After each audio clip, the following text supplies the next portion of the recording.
Hello friends, आज हम discuss करेंगे कार्बोक्सिलिक एसिड्स के बारे में। बात करते हैं इंट्रोडक्शन की। तो देखिए, कार्बोक्सिलिक एसिड्स ऐसे ऑर्गेनिक कंपाउंड्स होते हैं जिनमें कार्बोक्सिल ग्रुप एल्काइल, एल्किनाइल, एल्काइनिल या अराइल ग्रुप के साथ अटैच होता है। अब देखिए, कार्बोक्सिल ग्रुप की प्रॉपर्टीज ऑलमोस्ट सेम रहती हैं, चाहे वो एरोमेटिक या एलिफेटिक ग्रुप के साथ अटैच हो या सैचुरेटेड या अनसैचुरेटेड ग्रुप के साथ अटैच हो या सब्स्टिट्यूटेड या अनसब्स्टिट्यूटेड सबस्ट्रेट के साथ अटैच हो। अब कार्बोक्सिलिक एसिड फंक्शनल ग्रुप की बात करें तो ये कार्बोनाइल ग्रुप और हाइड्रोक्साइल ग्रुप का कॉम्बिनेशन होता है। देखिए, ये हो गया कार्बोनाइल ग्रुप और ये हो गया हाइड्रोक्सिल ग्रुप। जब इन दोनों को कंबाइन करते हैं तो उससे कार्बोक्सिलिक एसिड ग्रुप बनता है। अब इन दोनों फंक्शनल ग्रुप की ज्वाइनिंग की वजह से इनके केमिकल बिहेवियर अल्टर या चेंज हो जाते हैं। अब अगर हम लॉन्ग चेन मोनोकार्बोक्सिलिक एसिड्स की बात करें तो उनको हम फैटी एसिड्स कहते हैं, क्योंकि इनको एनिमल फैट या वेजिटेबल ऑयल के हाइड्रोलाइसिस से ऑब्टेन किया जाता है। अब बात करते हैं इनके नोमेनक्लेचर की। तो पहला पॉइंट हो जाएगा कॉमन और ट्राइबल नेम्स।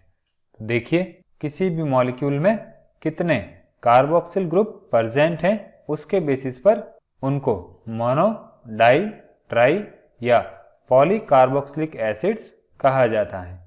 अगर एक कार्बोक्सिलिक ग्रुप प्रेजेंट है तो उसको हम मोनो कहेंगे, 2 प्रेजेंट हैं तो वो डाई हो जाएगा, 3 कार्बोक्सिलिक ग्रुप प्रेजेंट हैं तो वो ट्राई हो जाएगा, और अगर किसी मॉलिक्यूल में 3 से ज़्यादा कार्बोक्सिलिक ग्रुप प्रेजेंट हैं तो उसको हम पॉली कार्बोक्सिलिक एसिड्स कहेंगे। अब देखिए, मोस्ट ऑफ कार्बोक्सिलिक एसिड्स की बात करें तो उनको नेचर में बहुत पहले डिस्कवर्ड किया गया था और उनका जो स्ट्रक्चर है वो बाद में डिस्कवर किया गया था। इसी वजह से उनके कॉमन नेम्स सोर्स के बेसिस पर डिराइव किए गए हैं और आज भी उनका यूज़ किया जाता है। जैसे अगर हम फॉर्मिक एसिड की बात करें तो उसको सबसे पहले एंड्स के डिस्टिलेशन से ऑब्टेन किया था, और लैटिन वर्ड फॉर्मिका की बात करें तो उसका मीनिंग आंट होता है। अब एसिटिक एसिड का नाम लैटिन वर्ड एसिटम से डिराइव किया गया है और एसिटम का मीनिंग विनेगर होता है और एसिटिक एसिड विनेगर में प्रेजेंट होता है। इसी तरह से ब्यूटारिक एसिड को लैटिन वर्ड ब्यूटारम से डिराइव किया गया है, क्योंकि ब्यूटारिक एसिड बटर में प्रेजेंट होता है और लैटिन वर्ड ब्यूटारम का मीनिंग बटर होता है। अब वैलेरिक एसिड की बात करें तो ये एक स्ट्रॉन्ग स्मेलिंग वैलेरियन प्लांट में मिलता है और इसी स्ट्रॉन्ग स्मेल की वजह से इसका नाम वैलेरिक एसिड रखा गया, जो कि लैटिन वर्ड वैलेर से डिराइव किया गया है, जिसका मीनिंग होता है टू बी स्ट्रॉन्ग। अब गॉड की बात करें तो उसका लैटिन वर्ड कैपर होता है, तो इसके बेसिस पर कैप्रोइक एसिड, कैप्राइलिक एसिड और कैप्रिक एसिड के नाम डिराइव किए गए हैं और ये सारे कंपाउंड्स गॉड्स की अनसोशिएबल ऑर्डर के लिए रेस्पॉन्सिबल होते हैं। अब ऐसे एसिड्स जो कि सबसे पहले फैट से आइसोलेटेड किए गए थे उनको हम फैटी एसिड्स कहते हैं। फिर बात करते हैं डिराइव्ड नेम की। तो इसमें हम एसिड्स को एसिटिक एसिड के एल्काइल डेरिवेटिव के फॉर्म में लिखते हैं। देखिए, एसिटिक एसिड में 2 कार्बन एटम प्रेजेंट होते हैं, तो यहाँ पर एक मिथाइल ग्रुप अटैच है तो इसका नाम हो जाएगा मिथाइल एसिटिक एसिड। यहाँ पर 2 मिथाइल ग्रुप अटैच हैं तो ये हो जाएगा डाई मिथाइल एसिटिक एसिड, और इसमें यहाँ पर फिनाइल ग्रुप अटैच है तो उसको हम फिनाइल एसिटिक एसिड कहेंगे।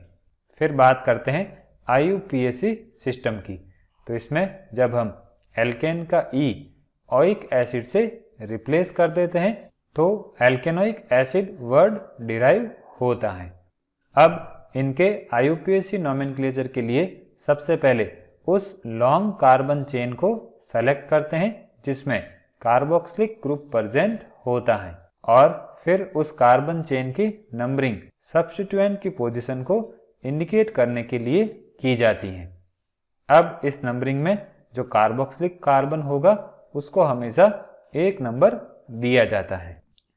देखिए इस कंपाउंड में एक कार्बन एटम प्रेजेंट है तो ये हो जाएगा मिथेनोइक एसिड। इसमें 2 कार्बन एटम प्रेजेंट हैं तो ये हो जाएगा इथेनोइक एसिड। इसी तरह से हम इन सारे कंपाउंड्स का IUPAC नोमेनक्लेचर कर सकते हैं। यहाँ पर जो ब्रैकेट में नाम लिखे हुए हैं वो इन सारे कंपाउंड्स के कॉमन नेम हो जाएंगे। अब यहाँ पर इस कंपाउंड की बात करें तो एक सब्स्टिट्यूएंट अटैच है तो इसकी नंबरिंग इस तरह से हो जाएगी 1, 2, 3 और 4। तो इसका नाम हो जाएगा 2-ब्रोमो-ब्यूटेनोइक एसिड। अगर कॉमन नेम की बात करें तो उसमें हम ग्रीक लेटर्स का यूज करते हैं। तो जो कार्बोक्सिलिक ग्रुप का कार्बन है उसका नेक्स्ट कार्बन अल्फा होगा तो इस कंपाउंड का नाम हो जाएगा अल्फा ब्रोमो ब्यूटेनोइक एसिड। अब एरोमेटिक कार्बोक्सिलिक एसिड्स की बात करें तो उनका नाम हमेशा बेंजोइक एसिड के डेरिवेटिव के फॉर्म में लिखा जाता है और अगर carboxylic acid group aromatic ring के साथ डायरेक्टली अटैच नहीं है तो उस केस में एरोमेटिक रिंग को सब्स्टिट्यूएंट के फॉर्म में लिखा जाता है। देखिए ये हो गया बेंजोइक एसिड और इस कंपाउंड की बात करें तो एक मिथाइल ग्रुप 3rd पोजीशन पर प्रेजेंट है तो इसको हम 3-मिथाइल बेंजोइक एसिड कहेंगे या इसको हम मेटा मिथाइल बेंजोइक एसिड भी कह सकते हैं। इसका एक और नाम मेटाटोल्यूक एसिड होता है। इसको हम 2-नाइट्रोबेंजोइक एसिड या ऑर्थोनाइट्रोबेंजोइक एसिड कहेंगे। इसमें अमाइन ग्रुप अटैच हैं तो ये हो जाएंगे इसके कुछ नाम।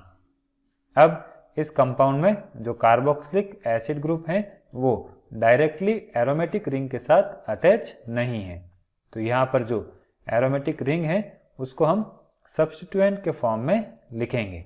मीन्स इस कंपाउंड का नाम हो जाएगा फिनाइल इथेनोइक एसिड या फिनाइल एसिटिक एसिड। इसको कहेंगे हम alpha hydroxyl phenyl acetic acid या मेंडेलिक एसिड।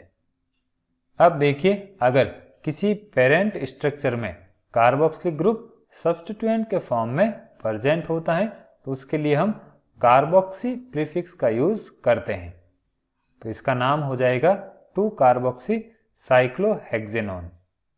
अब कार्बोक्सिलिक एसिड्स के सॉल्ट्स की बात करें तो उनका नाम लिखने के लिए हम कैटाइन को पहले लिखेंगे और एनाइन को बाद में लिखेंगे और एसिड्स का इक एसिड्स वर्ड 8 से रिप्लेस कर देते हैं।